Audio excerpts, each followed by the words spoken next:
Welcome to Impact Farming, where we introduce you to the people and ideas that will have a massive impact on your farming operation. Brought to you by Farm Marketer. Sit down, start the engine, and let's roll with today's show. Hello everybody and welcome to the Impact Farming Show. I am so happy to have you guys back again this week, and we have a very special guest. We have Kellie Garrett with us. Welcome. Thank you.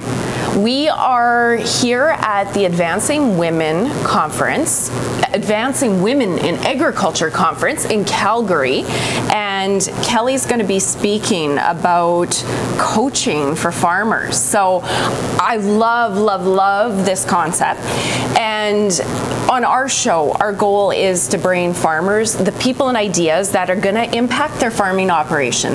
And I know where you're going with your presentation. Farms are growing, and whether we have outside workers or even just within our family, being able to lead and get along is important. So I'm excited for this episode because I think this is one of those people and ideas that'll impact the farming operation. So long-winded jump into the interview.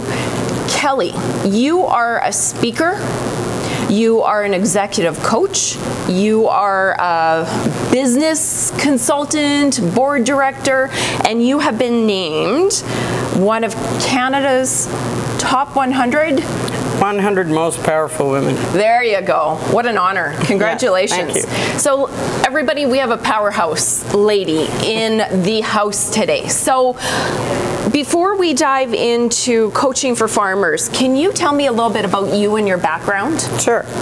So I was an accidental executive, and I grew up on the outskirts of Montreal.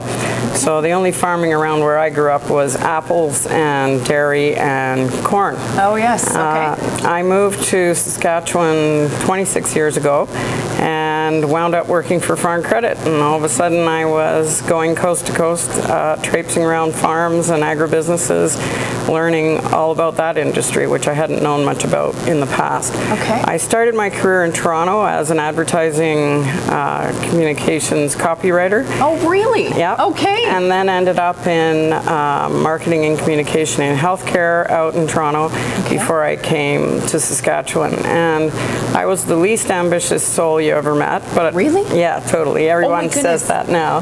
And I just loved Farm Credit. I loved agriculture, and I always joke that if you play well with others and you work your heart out and you are relatively okay at what you do, you will get promoted despite yourself.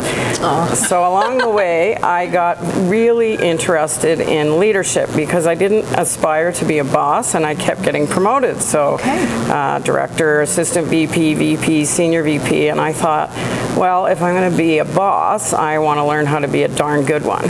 And there are lots of people who have the boss title. There are not a lot of people who act in a leaderly way. Right. And so I ended up doing a graduate degree in leadership and have become somewhat of an expert, I suppose, on that topic.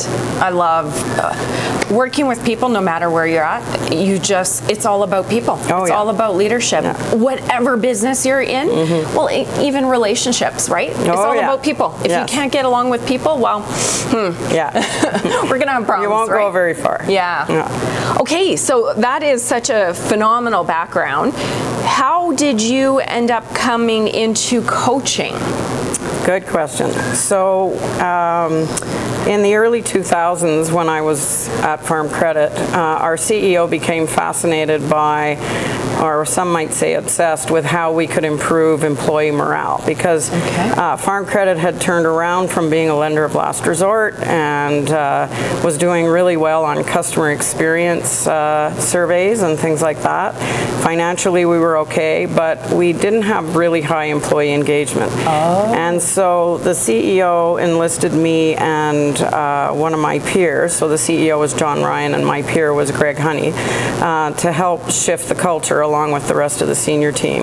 And as part of that journey, we all got executive coaches. Okay. So I had never heard of coaching, and every coach I had said, have you ever considered coaching? Like, I think it would be a good fit.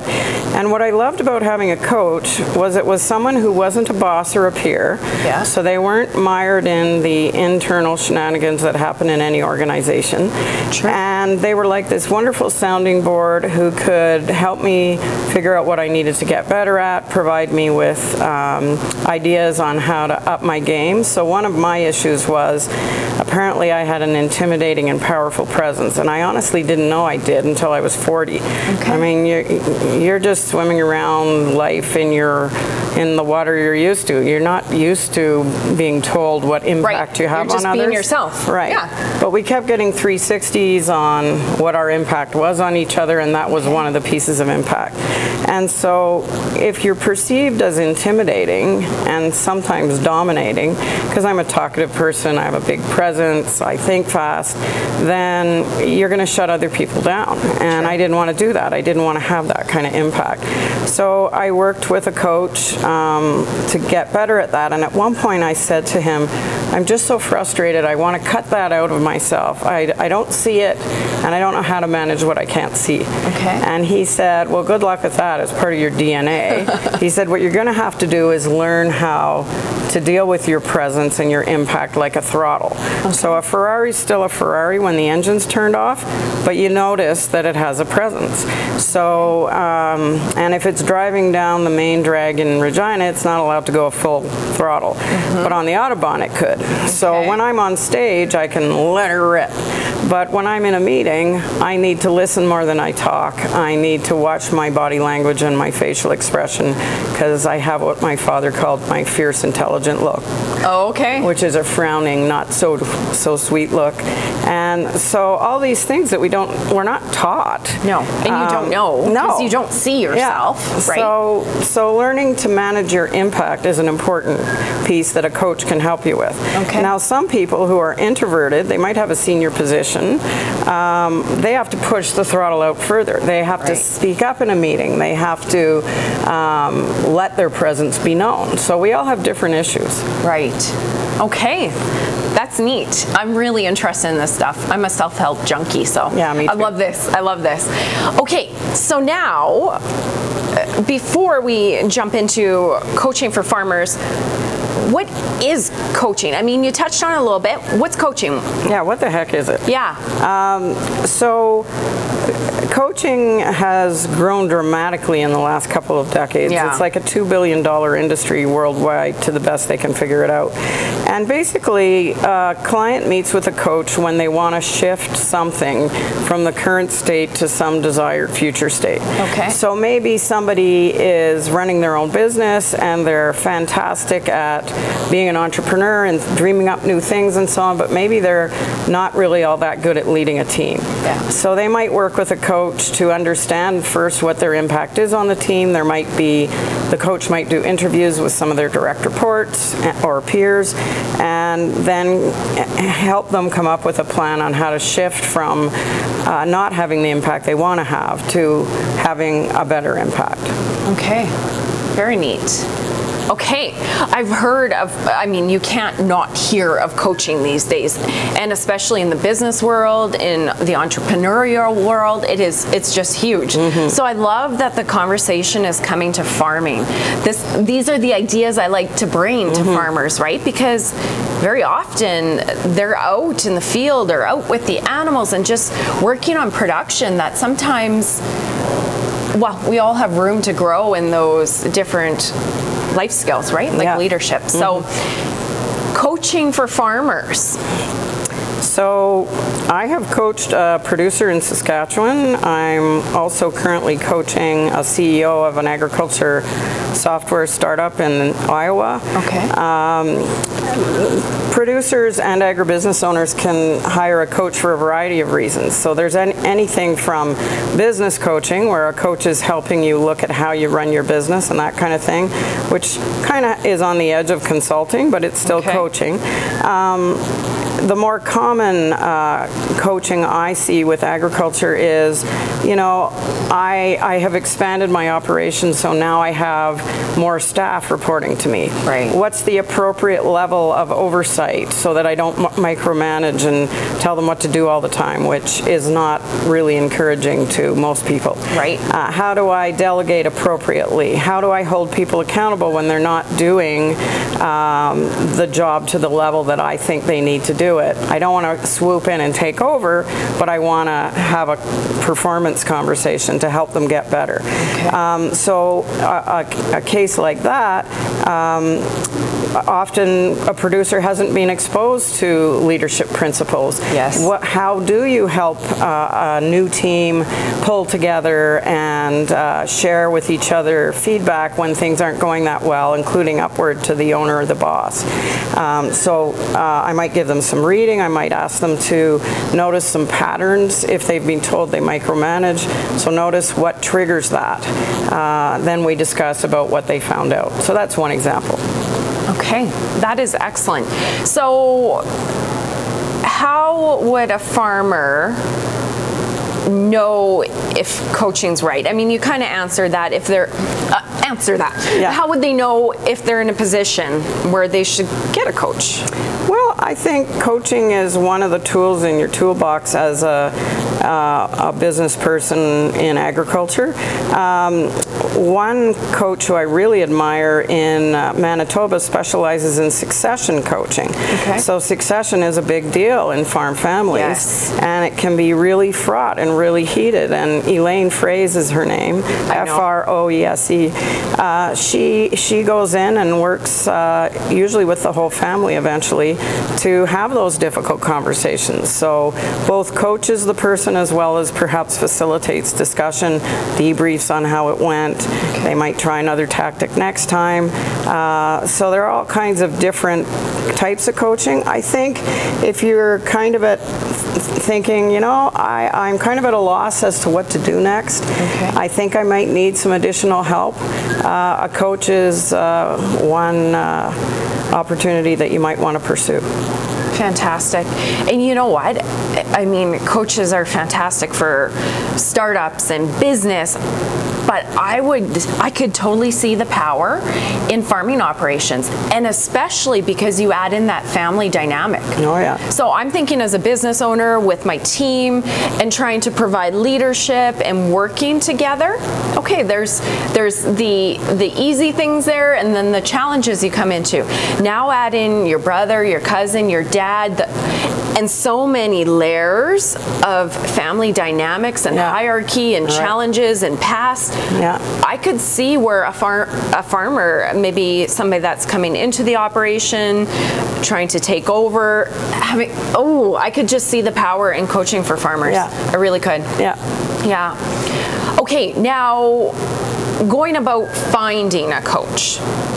For our audience at home, they're sitting at home going, okay, wow, yeah, I love this idea.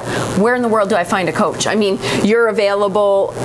Do they Google? How do they find coaches?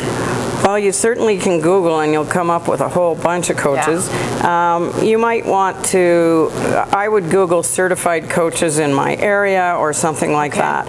So coaching is a profession. There are lots of people who hang out a shingle and who don't have the proper training or certification. So you, like any other type of person that you're getting to help you with your business, you want an accountant who's credentialed. Right. Well, you want a coach who's credentialed. Good point.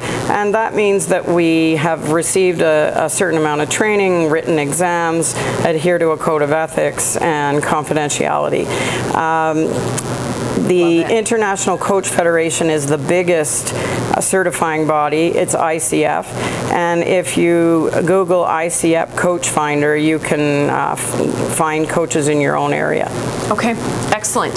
And that was actually one of the next things that I wanted to ask you about.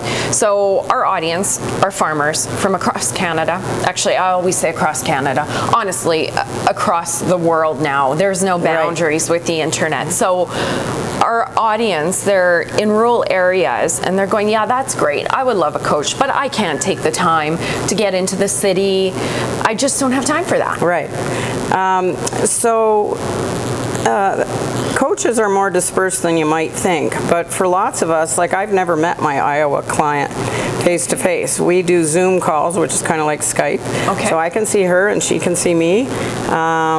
We schedule each other at a time that's convenient for both of us, and when she was going through a really hairy period, we were talking weekly. Most of the time it's every 2 or 3 weeks that we would have an hour-long call. Okay. Yeah.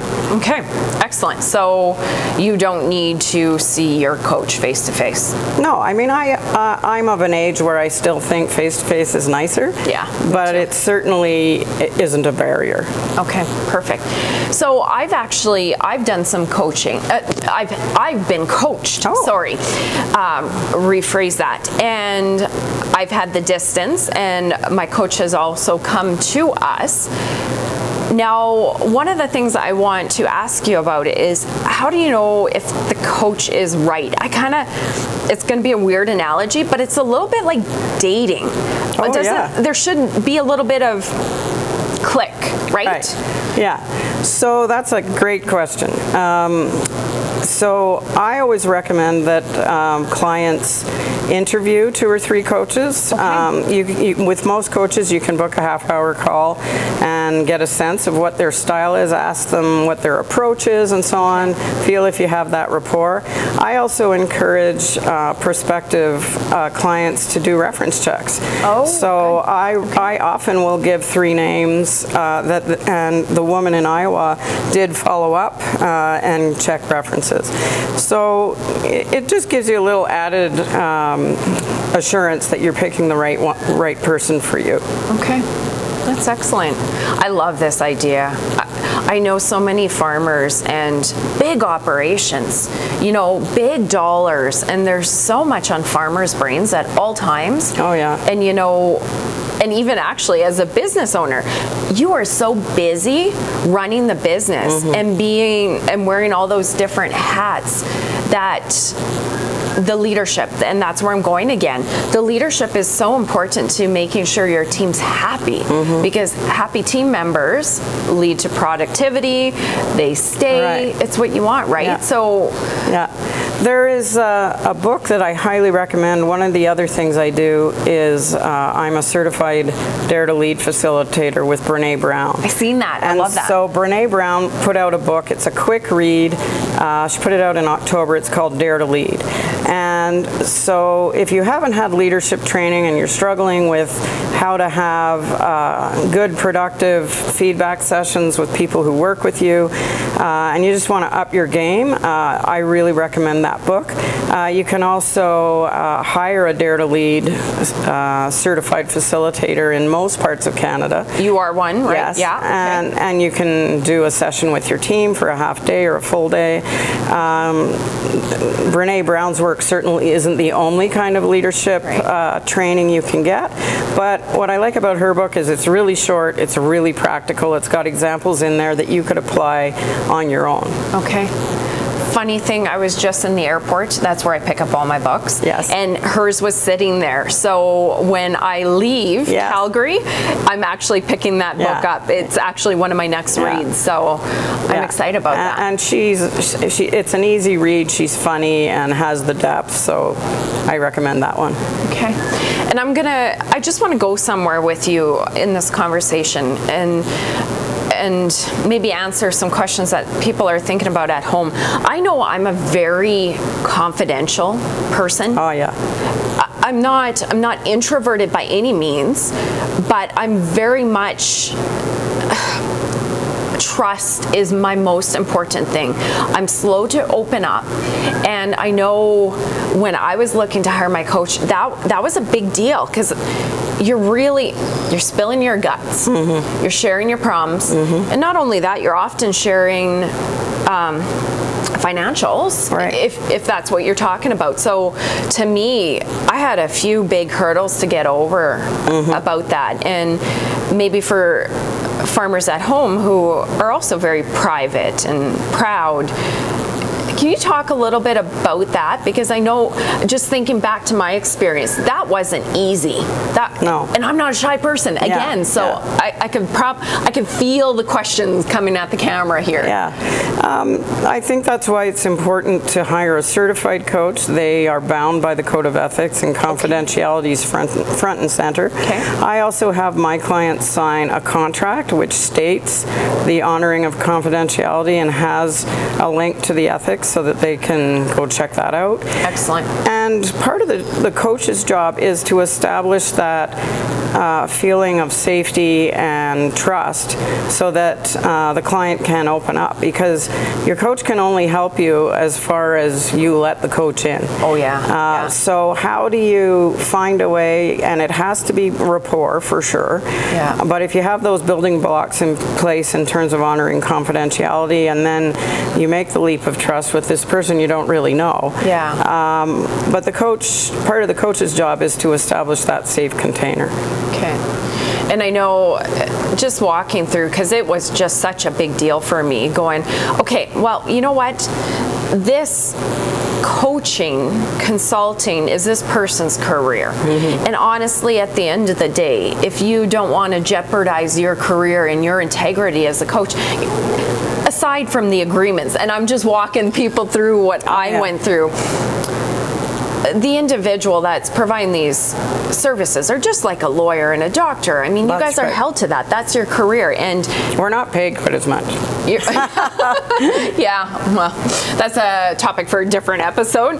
But, you know, you guys are there to help. You're not there to talk about your clients, and you will not, right? No.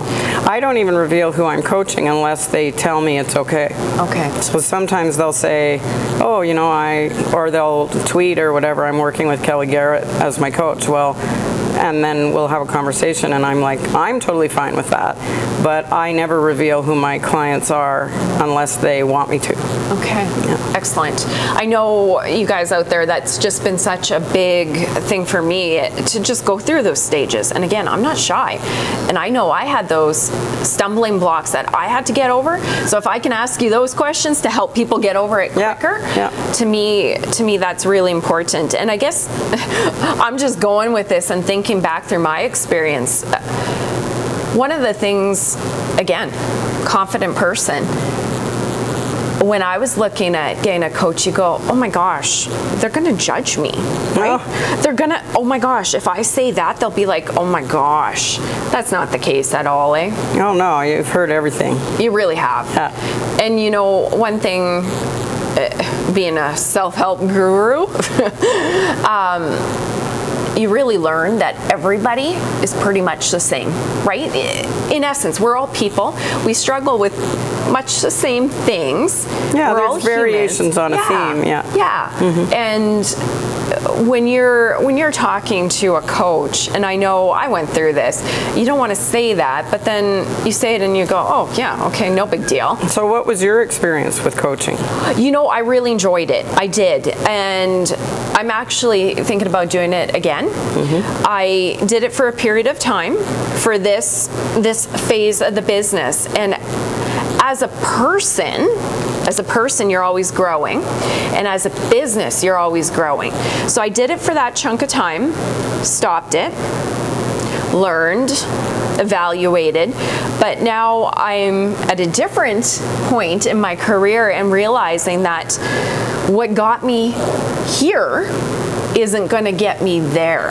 And there's a great book by a famous coach by the name of Marshall Goldsmith called What Got You Here Won't Get You There. Oh, I didn't read the book, but maybe I stole the title seeing it. I'm going to read that one, but I just think it's so important. There's so much knowledge in a coach, and one of the big things I found too is just to have somebody to talk to.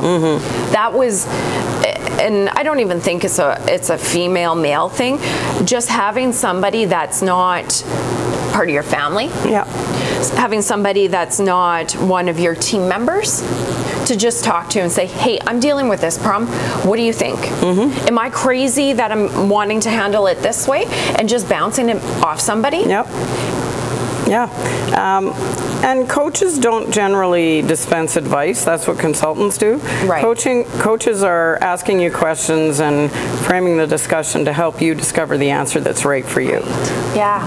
And you know, one of the things that I've always found anyways with the coach, I just need to talk it out. Yeah. And then you have somebody that has helped people build businesses, that has led teams, that has that experience.